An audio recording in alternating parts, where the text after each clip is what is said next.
आज कांग्रेस पार्टी उत्तर प्रदेश के विधानसभा चुनाव के लिए अपनी पहली सूची जारी करने जा रही है। 125 प्रत्याशियों की सूची है, जिसमें से 50 महिलाएं हैं। क्योंकि ये एक ऐतिहासिक पहल है, तो हमने सोचा इस प्रेस कॉन्फ्रेंस के जरिए आप सबको थोड़ा बहुत इन प्रत्याशियों के साथ अवगत भी कर लें कि कौन है ये लोग, किस तरह की सूची है। हमने प्रयास किया है कि संघर्षशील और ऐसे प्रत्याशी हों जो एक नई राजनीति का पहल करें पूरे प्रदेश में। इसमें इस सूची में 40% महिलाएं हैं और 40% युवा भी हैं। हमें आशा है कि इनके जरिए हम एक नई उम्मीद और एक नई तरह की राजनीति प्रदेश में उभार पाएंगे। जो महिलाएं हैं उनमें से कुछ पत्रकार हैं, एक अभिनेत्री भी है, कुछ संघर्षशील महिलाएं हैं जिन्होंने कांग्रेस पार्टी में रहते हुए सालों के लिए संघर्ष किया है। हमारी एक आध जिलाध्यक्ष भी हैं जिन्होंने बहुत अच्छा काम किया है। उसके साथ साथ ऐसी महिलाएं हैं जिन्होंने बहुत अत्याचार भी देखा है अपने जीवन में और उसके खिलाफ लड़ा है। कुछ समाज सेविकाएं भी हैं जो अपने विधानसभा से लड़ना चाह रही थी, तो उनको भी हमने समर्थन दिया है और आगे बढ़ाया है। मैं इस सूची को, जो 50 महिलाएं हैं, 2 मिनट में मैं उनकी सूची पढ़ के आपको सुनाना भी चाहती हूँ। नंबर 18 नगीना में श्रीमती हेनरीटा राजीव सिंह। नंबर 21 नेहटौर में श्रीमती मीनाक्षी सिंह। नंबर 33 संभल में श्रीमती निदा अहमद।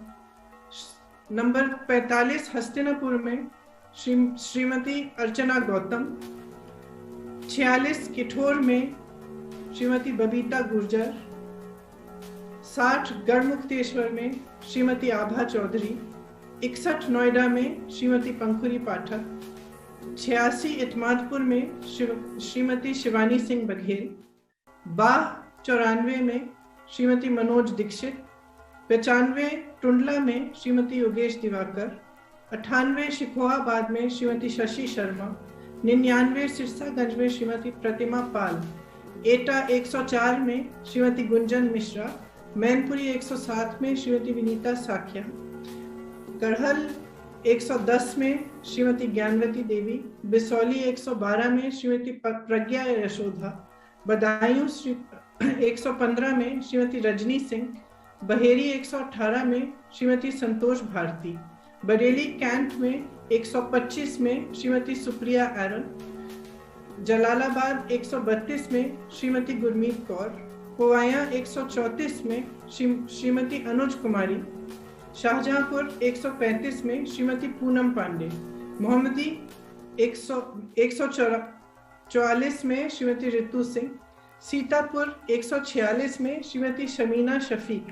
बांगरगांव 162 में श्रीमती आरती बाजपेयी। मोहन 164 में श्रीमती मधु रावत। उन्नाव 165 में श्रीमती आशा सिंह।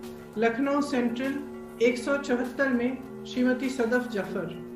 मोहनलालगंज 176 में श्रीमती ममता चौधरी। कादीपुर 191 में श्रीमती निखिलेश सरोज। फरुखाबाद 194 में श्रीमती लुइस खुर्शीद। औरैया 204 में श्रीमती सरिता दोहरे। बिल्हौर 209 में श्रीमती उषा रानी कोरी। कालपी 220 में श्रीमती उमाकांति। ओरई 221 में श्रीमती उर्मिला सोनकर खाबरी। मानिकपुर 237 में श्रीमती रंजना बरातीलाल पांडे। रामपुर खास 244 में श्रीमती आराधना मिश्रा मोना जी। बाबागंज 245 में श्रीमती बीना रानी। फाफामऊ 254 में श्रीमती दुर्गेश पांडे। इलाहाबाद साउथ 263 में श्रीमती अल्पना निषाद। 264 में श्रीमती मंजू संत। दरियाबाद 270 में श्रीमती चित्रा वर्मा। हैदरगढ़ 272 में श्रीमती निर्मला चौधरी। गोंडा 296 में श्रीमती रमा कश्यप। डुमरियागंज 306 में श्रीमती कांति पांडे।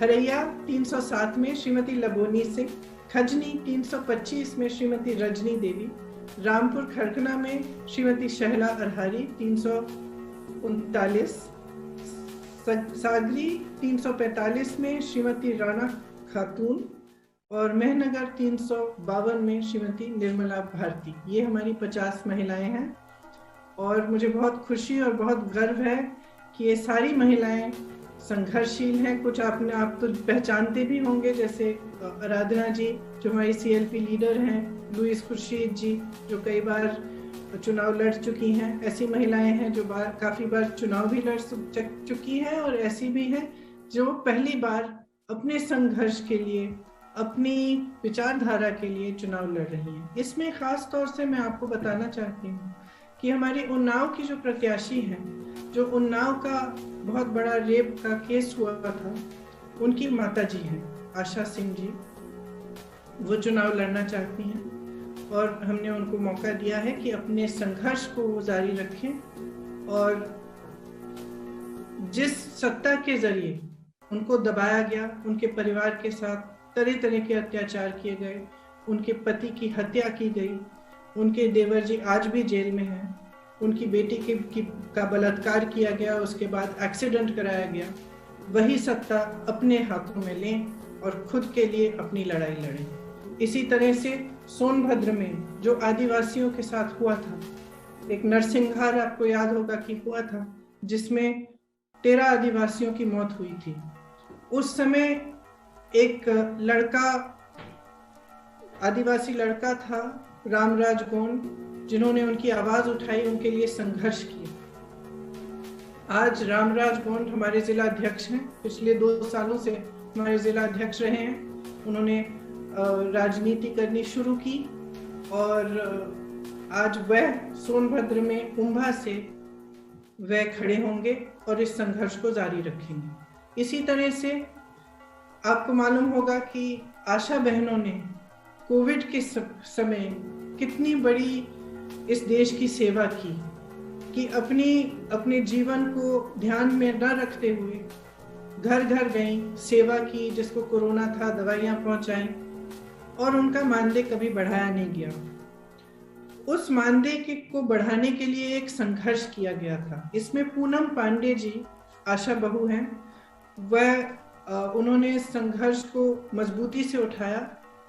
हाल ही में आपने देखा होगा एक वीडियो में उनको खूब पीटा गया, पुलिस ने उनको पकड़ा, प्रशासन ने उनको मारा पीटा, बस में घसीट के ले गए, उनके ऊपर बैठ के उनका गला दबाया कि तुमने हिम्मत कैसे की ये सवाल उठाने के लिए। तो पूनम पांडे जी भी शाहजहांपुर से चुनाव लड़ रही हैं।